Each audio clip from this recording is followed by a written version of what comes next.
So, in the heart of your reading, you have temperance, right? So temperance talks about balance, harmony, divine timing, of course, right? The whole patience thing, but it's also making the impossible possible. And I've been kind of reading this and reading it this way for a little bit. I said in Sagittarius this was balance and things. I really regret saying that now because I feel like this was really telling me that this is talking about making the impossible possible. Because their message was very similar to everyone else's, which was even if situations look a little kind of crazy, you can still make it happen. The Temperance card tells us that, hey, with time, with patience, with balance, we can make the impossible possible. We can make things happen when we least expect that it can happen. We just have to kind of get out of our logical mind that thinks, oh, logically, we can't do X, Y, and Z. Technically, we can't walk on water. Yeah, but if you develop a device or something like that that will help you levitate, then you can, can't you? But the situation is this, right? Don't limit yourself. And the Temperance card to me is a very limitless kind of card. And it's like, don't bound yourself to anything. And that's the reason why we have patience, right? Because things are going to be put into place and put into order for us to be able to execute certain things. We just have to believe, one, that we can do those things, execute those things, and have patience that as we find those methods to get to where we want to be. It just may take us some time, but it also will take us an immense amount of working hard and putting in the work necessary, right? So, and that work typically goes into the thing that you're waiting on, different results, different expectations from, because you're doing something different. You have to change, right? Change what you're doing about yourself. So temperance in the heart of this reading is not necessarily about patience this time. It's about making the impossible possible, applying where the limits go, right? But then you also have this crossing, you have this being crossed by temperance here. You have temperance being crossed by the King of Wands. Okay, so you guys are getting hit with a ton of court cards, and I usually don't like them when they come up like this in general readings like this, because they give you a characteristic and they tell me about how you or your partner may be doing, and they kind of give you an overall sense of what's going on as far as personally goes, which is not a bad thing, but I feel like it doesn't really give us all the information that we feel that we need, simply because these are just people. These are people in the reading. However, it still could tell us more about it, tell us more about what's going on based off of who you are. And since this is, we're going through retrogrades, right? Yeah, we're not going to be really looking at anything outside of ourselves but us and the relationships that we're dealing with because of Venus retrograde. It's crazy that Mercury is going to be hitting us back to back, but yeah, whatever. But the situation is this, y'all. The pride, the antsiness, the feeling to get up and go. Now, the King of Wands doesn't settle down, okay? He doesn't settle down for nothing. He's better at controlling his actions, better than the Knight, better than the Page. But the thing is, I feel like for a lot of you guys, since you guys are fixed signs Taurus, that you guys are feeling really amped up. It's hard to kind of contain yourself and to kind of focus on one thing when you really feel passionate about something. And I feel like it's really about channeling that passion into something that really matters, which is what you're going to be, which is why temperance is coming up. Channeling that and putting all of that energy into the thing that you're trying to create, into your relationships, into your career. And I say relationship here, and I really feel like it's a relationship because you have the King and Queen of Wands, King and Queen of Cups, and the Four of Wands in the future. This is like basically a love reading. So yeah. So with this King of Wands, you're amped up, guys. You're really amped up. But I do feel like for a lot of you guys, it's about channeling that energy into your relationships, because it's going to be affecting that. Jupiter just went into Sagittarius, which would enter your 9th house if we're going through equal house system, guys. And that means that this is going to be affecting your belief systems, how you see things, how you experience life. It's the higher learning area of our charts. I don't know too much about it. I'm not an astrologer, but one thing I can say is that it's going to be affecting how you believe, what you believe in your relationships. Now, in the past, you have the Queen of Wands, so you definitely met somebody that matches your energy, someone that's passionate, someone that's willing to fight. And the reason why I say willing to fight is because this person, if they knows what they want, they're going after it. There's no ifs, ands, or buts about it. They know what they're going. They know where they're doing. They know where they're going, and they know how to direct the energy towards that. This person is either a public figure, someone that's, popular, someone that that's in the limelight, or this could be just somebody that you feel very passionate for, someone that's very passionate as well, someone that is creative that you see, someone that's very confident in themselves. You're very confident in yourself, perhaps, if this is not anybody else. But the situation is this: you've met this person already. Okay, they're coming off as somebody that's very active, very busy, very that stays very active. Okay, and I feel like this could be an Aries, Leo, Sagittarius. It could be a Cancer, Pisces, Scorpio. It could be anybody. But the point of it all is that this person reigns significantly because you have a strong amount of passion for them. You feel on the same level as they do. They see you as theirs. But the thing is, it's crazy that you don't even come up as pentacles in here. You're not showing up as pentacles. So I don't, there's nothing wrong with any of the cards that come up. You know how I always am, but like, ooh, I don't know if I like when I see a swords, whatever. You are who you are in the moment. It doesn't matter. It's not a good or bad thing, but it does shoot off alarm bells when your element does not come up in here at all. So everything is about feeling. It's about passion. It's about new desire. It's about what you feel. And it shifts to a very emotional place here with the King of Cups. Feeling in your emotions, being, very emotionally involved. Feeling a little tender, a little sensitive. And I feel like also being madly and deeply in love. Okay, the King of Cups is in love with everything and everyone. He's a nurturer. He always gives of his emotion. Not really gives of his emotions, but he's very aware of how he feels. Therefore, he is able to navigate in the crazy thing we call life, right? Because he's very connected to his higher self. He's very connected to his emotions via higher self. Or no, his emotions is the channel in which he connects to his higher self. So, aside from that, I do feel like the emotional aspect is strong for both of you. Queen of Cups is in your external energy, but I feel like you're feeling it the most, Taurus, right now. I think this person definitely is aware of the connection that you guys have. You guys get along very well. You have a lot of fun together, and the King of Cups here, King of Wands, that crossing energy, yeah, they're opposites, but they can work together because this person influences, how, encouraging your dreams, encouraging your desires, right? Influencing you to continue to go after what it is that you want. While the King of Wands is like, all right, let's do something about it. And I feel like you're in that crossroads of when you're, of trying to figure out what to do about how you feel, because it's getting really, really intense. The King of Cups can get really intense. And I feel like your automatic step is to take it to the next level. Four of Wands, move up to a higher place of commitment, because you're getting more and more involved and really more in you're kind of drowning in your emotions at the moment, and you want to do something about it. You don't want to just sit there and sulk. You don't want to sit there and just feel it. You want to express it. And I feel like that's where you express it, your relationship, being in the moment. And I think taking it time, taking it and the steps that you're taking it can it can open doors. But the thing is, the King of Cups isn't just like all that lovey-doveyness, the ideal lover, because this could be that too, right? You're dealing with the ideal lover. You're feeling that energy, you're feeling that connection, that vibe, and you love it. Some of you guys, this is talking about other things that are coming up. I feel like when one door opens, the other one opens too, right? You can't, the thing is, when it comes to people and falling in love, and the reasons why a lot of people don't want to is because it opens up old stuff. It opens up old shit. Right?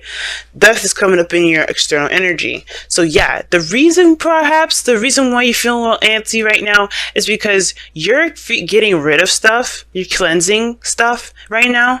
And it's hard because, yeah, in that main area, you are in love at this moment. You're feeling the other person. You're really connecting with that other person. But at the same time, you're also reliving things from the past. You're also recognizing a lot of the old stuff, the old habits and behaviors, ways of thinking that you had in the past that's not working. So that's definitely screaming to me that Ten of Swords Lovers combination that we saw earlier, y'all. So whatever you're doing right now, it's good because you're releasing the old shit so you can have the new. That's why you're defensive. That's why you're blocking stuff off. Because right now, you're not really into love right like that. You're not really wanting to settle down because you don't got no pentacles in here. You're not looking to try to commit yourself to anything because of this. You're cleansing right now. Honestly, it's good that you guys don't do that, right? And if you did, it's not a bad thing. But the good thing about not necessarily saying let's do this right now is because you're still in a Venus retrograde. You don't want to start a partnership during a Venus retrograde, because if you do that, this is all about you looking at how your dynamic is in relationships. You think you focus on the outside too much. Everything is going to kind of force you to look back inward, right? Especially come around next Venus retrograde, right? Usually things don't usually last through a Venus retrograde anyway when it starts, let alone last till the next Venus retrograde, okay? So it's good that you guys are not starting anything, actually. You're more of examining and feeling and taking action in regards to yourself. Because right now, you still have a lot of things that you got to release. You got a whole week. You got till Friday, right? Well, you got your entire life. There's no time limit. That's like a saying here with temperance. Nothing is limited. So you have this death energy going through, but you're going through it while you're taken in love. But this person is opening you up and allowing you to see the things that you not only have suppressed in your own self, but also you are capable of doing, which is loving someone or being open to love like this. Feeling so intensely for someone. Now, the future is the Four of Wands, because I do feel like you do take this to the next level. You do move into a higher place of commitment in some degree, but you're not necessarily going to stabilize that mess like a Pentacles would. You were stabilizing this as, okay, let's see how far we can go. Let's see what steps we can reach up to this, right? Because you don't stop at the Four of Wands. You don't stop. You continue to expand. But you celebrate that. You're in the moment and you're feeling good about it. And that's good too. Now, what you guys want to do is feel good about the connection. You guys want to feel proud about the actions that you take. You want to recognize that that the relationships that you get yourself involved in are beneficial to you. And how you do that is by focusing on what your heart has been holding in for so long. Releasing the old stuff. Cleansing the air. And I feel like as well as that, there's no right or wrong answer. There's no right or wrong way. So guys, when you ask the question, with tarot readers, is this relationship going to work? Well, that depends. How are you feeling about it? Because it doesn't matter, right? It doesn't matter if it's going to work out. It doesn't matter if it's not, because it could change tomorrow if you guys have an argument if you find that your partner is unfaithful. It could change tomorrow if you find out that they want to get married immediately, right?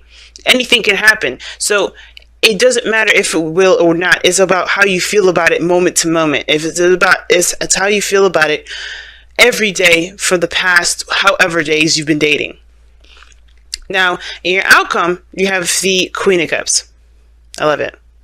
You have the whole shebang bang up here. And now, this person is your ideal lover, or you feel like this person is connected with you. The outcome is showing the Queen of Cups. So that's what kind of gave me the impression that the person may not be on the same level at the moment right now, because your shit is more internal. Your shit is you're not expressing a lot of your stuff right now. You're feeling all of the other gunk that you have behind that love. You're like, shit, oh my God, all these insecurities, all these things I haven't felt in so long. Cancer North Node is going to do that to you. But the thing is that you're going through all of this mess, cleansing your air, cleansing your area, temperance, right? Focusing on yourself, moderation, all things, making the impossible possible. Like, whatever you guys have dismissed about relationships, that's kind of being under question right now, right? Because it's like, okay, I put these walls up, but that doesn't mean that I have to keep them there. And if I find out who I truly am underneath the walls, behind the walls that I put up. You kind of making sure that the walls are leveled. And if you gotta knock them down, you gotta knock them down. But that doesn't mean that you can't be open in the meantime, right? You're going to be open when you knock them down. So you're going to get a flooding of everything. And I feel like, considering that this is Scorpio season anyway, and you guys could be seeing a Scorpio, right? But considering this is Scorpio season, you're going to get all that craziness in there, right? You're going to get all that old stuff. You're going to get all those feelings come up. It's going to come up. But I do feel like with death coming up, you guys, you're clearing the air, you're cleansing the space, so you can have something new, so you can feel good about where you're going, so you can know that, hey, I've gone through some stuff, but I'm not willing to let my life go and be the way it is, kind of all stuffy and stuff. I'm not going to do that, because I know who I am now after everything I've gone through. I've changed such a great deal. And I feel like with this Queen of Cups in your outcome, I feel like that person will definitely match your energy too. Right? She'll match it. Or he will match it, okay? Remember, when kings and queens come up in tarot reads, y'all, for me anyway, they do not, they're not gender or sex specific, okay? But need and necessity basically means, when I was learning this deck, is that it's a difference between what you need and what is a necessity, right? There's a difference between what you want and a necessity, right? It's stating the boundaries, stating things that you definitely require, like good communication, balance. It's a good thing to have a checkbox as to what you need to kind of gauge whether or not this is something that's a go-go or a no-go, okay? But it's a good to separate what you want and what are deal breakers or aren't, because you can maybe, just because you may not have what you want in that moment, it can kind of set off the wrong flags, if that makes sense. But let me go ahead and take a look at what they say. See, need and necessity. Night and day exists within the same, within the very same moment. Creation and destruction wear the same mask. You only see one of the other because you are not seeing the whole. You may see what you may see as painful, another may believe to be good. All is based upon perception. In nature, all occurs according to need and necessity, not wrong or right. Ask yourself, is there a genuine need to act? Is change necessary for your continued well-being and happiness? If the answer is yes, then act. If the answer is no, then do not. Damn. Always be deep with the messages, y'all. But you get what they're saying, right? It's that, don't blur the lines between, there's no such thing as a black and white world. As much as it would be easier to have a life like that, you're going to come up short, because you're going to realize that there's no limitations that limit everything to black and white. There's always going to be different shades of gray. There's always going to be different shades of everything. So you can't always give a straight answer. You can't always give a straight, okay, well, if this happens, then this happens. Nothing's going to be blankets, easy to figure out like that. Not unless it's a math problem or it's business, and you can kind of be like strict like that. But the point of it all is, everything has its purposes, everything has its appearances, but how you utilize them is what's more important than what it really is. You get what I'm saying? So let's say that something bad happens. That thing could very well be, the worst thing in the world. But if you look at how badly it was, then you're missing the point. You're missing the message. You're missing the lesson. It's hard to look at the lesson instead of the pain. But once you do that, you set yourself free, because you relieve yourself of the attachments of that pain. Because the pain part, you don't live by your pain. You live by experience. And if you remember that this is, Jupiter going to Sag, you look back at all the experiences that you've gone through, all the things that you've gone through regarding your relationships. I do feel like you'll recognize what you've gone through. It won't be so black and white. Decisions like falling in love with someone won't be so black and white, because you know the ins and outs of a situation based off of who you are, right? You know what you need, you know what you want, you know what everything is, is in place for you. When it comes to need and necessity, guys, what it's trying to say is, nothing is black and white, nothing is simple, nothing is going to be, nothing's going to be simple as in just seeing a situation and then just kind of going with a universal truth, or an automatic fixer. You have to see the thing from the whole perspective. You have to see everything from the entire perspective, and that is what's going to help you be able to branch off and move forward. Now, you guys have time to go. Now, I know what y'all thinking. Don't freak out. There's no breakup here. But this is very similar to death, though. is very similar to death, in my opinion, because you're leaving behind something, a part of you, or a part of the way you thought, believed, felt. You're leaving that behind to begin something new, right? And I feel like when time to go comes up, yeah, it's about leaving behind a place of you, a part of you that has been familiar, that's gotten you through the worst of the worst, and putting that behind you, obviously, right? But you have a new world, a new life ahead. You have a new life going forward, right? And that's the thing with need and necessity, right? Noticing that your situation is in black and white helps you to accept what you need to walk away from, right? It helps you create new boundaries. It helps you create new feelings, a new sense of self. But you have to leave the old behind, and you guys are doing that. I don't, time to go. I feel like you guys are doing that with Death in your External and King of Cups. You're kind of private about how you're feeling right now, but because you're going through some deep stuff, if you need that help, feel free to talk about it with the person that you're seeing, or talk about it with your friends, talk about it with people that you trust, right? But if if you feel more comfortable keeping it to yourself, you're good. But the thing is that I do feel you guys are going through a period of transition right now, because you're noticing that these walls are keeping you from the very thing that you feel you deserve the most, which is love. You want to feel proud about your relationships, and the only way you do that is by relieving this old stuff that's keeping you from being able to feel proud about anything. Period.